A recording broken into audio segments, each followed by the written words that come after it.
Hello, Cheyenne East. Let's talk a little bit more about how we execute specific speeches. This time we're going to talk about the first negative constructive and how we create an effective 1NC. Or in other words, how we create a diversity of offense to put pressure on our opponents. Let's start with the basics. A good first negative constructive should always include on and off case positions.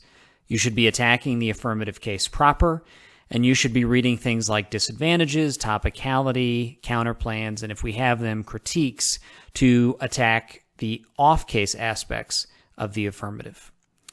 You also need to utilize all of the time available, all 8 minutes. One big mistake most younger debaters make is they feel like if they don't fill the time, it's not a big deal. But for the first negative constructive, the more arguments that you are able to put out, the more the 2AC has to answer, and therefore the more difficult it is for that person to give a good speech. When you combine that with a diverse set of arguments, it makes the 2AC very, very difficult. So 8 minutes. Now, I know some of you may be thinking, gosh, that sounds difficult. In reality, it is not. We are equipped with evidence that will allow us to attack most every affirmative, and you are smart enough to come up with arguments and logical flaws in your opponent's case just by looking through what they have said.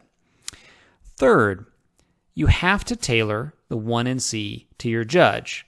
Now, that may seem obvious, but a lot of times debaters just read the arguments they like, as opposed to reading the arguments that a particular type of judge might be persuaded by. For example, if your judge is a stock issues judge, meaning that judge just wants a debate about whether or not the affirmative has satisfied the stock issues, it doesn't make a lot of sense to read a bunch of counterplans or critiques because those are not persuasive arguments for that judge.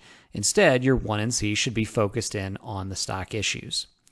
Finally, and perhaps most importantly, the 1NC should contain multiple strategies. If you've watched some of our other videos, you understand strategies to refer to ways to win. The 1NC, at its best, gives the negative several ways at the end of the debate that they can win. They are not locked into one particular path, and as a result, it's difficult for the affirmative to strategize a coherent response because the negative can go several different directions. Put that kind of pressure on your opponents. So let's talk about that in a little bit more detail. What do we do to create multiple strategies? Well, first, we need a diverse array of arguments. And when I say diverse arguments, I don't mean read every possible negative argument. Instead, you can read just disadvantages and just case arguments, but still have them be diverse. So diversity here refers to the substance of the arguments. If you want to read 2 disadvantages, that's great. Now, even though you've read 2 disadvantages, make sure they're different. Make sure the impact claims are different. The link stories are a little bit different. So the more unrelated those disadvantages are, it makes it harder for the affirmative to use the same or similar arguments to address them both. They have to make totally different arguments to deal with each of those positions. As a result, it's harder for the affirmative to answer that.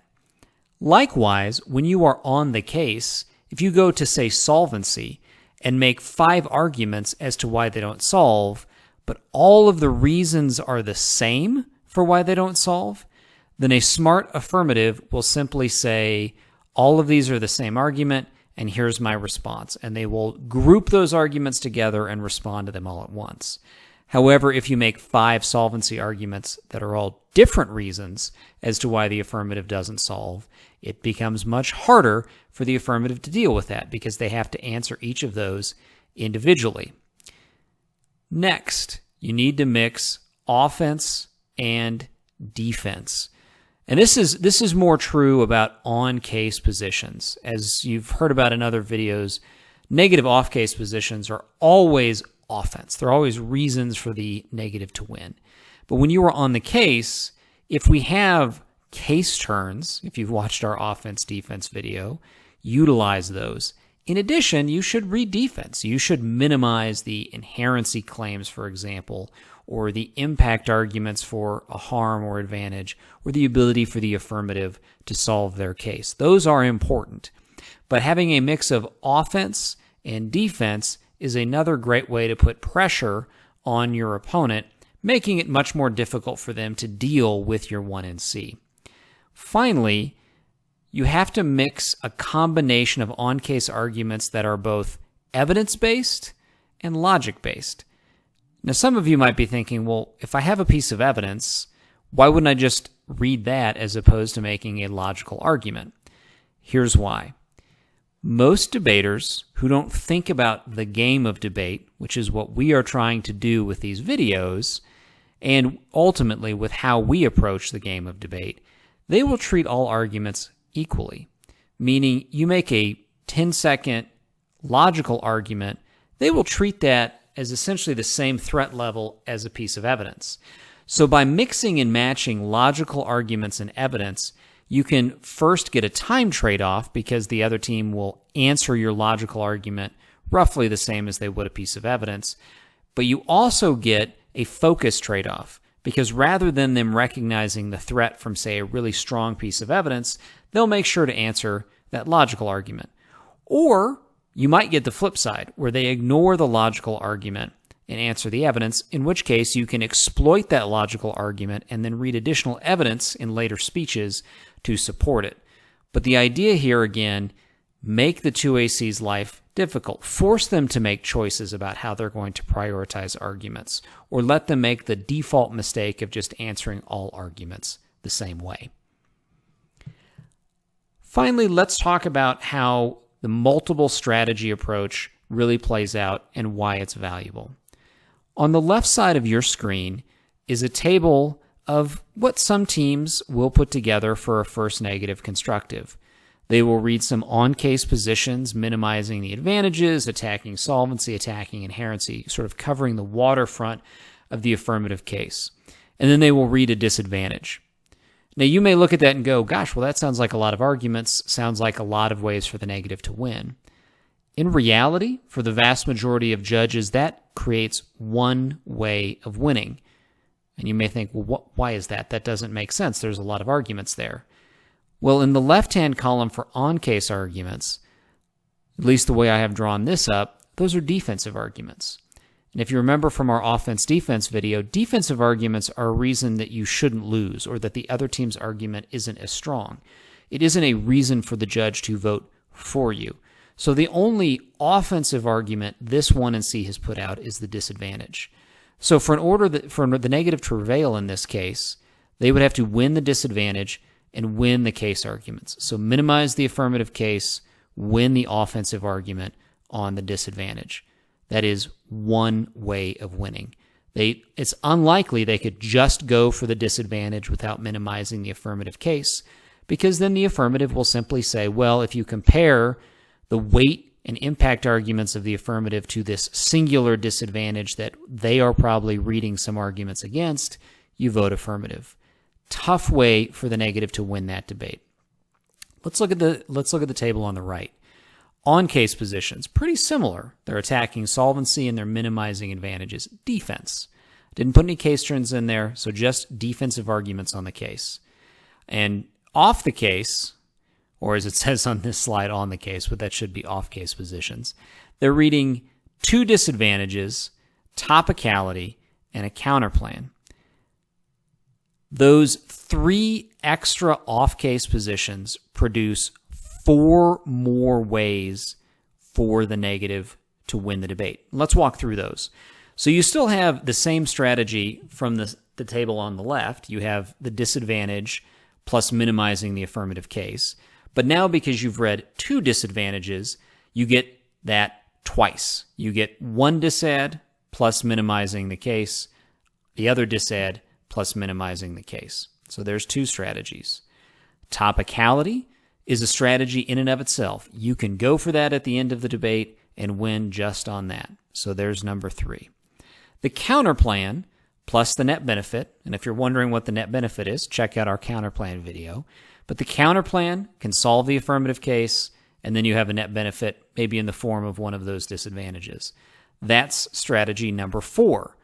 So you're thinking, okay, well, we've gone through all of the off-case positions plus the case positions. How do we get to 5? Well, the answer here is that because you have read 2 disadvantages, you can now go for both of those disadvantages as well as the case arguments, presenting a 5th option as opposed to just going for one in case arguments or the other in the case arguments. So all told, 3 additional off-case positions gives you 4 more ways to win the debate.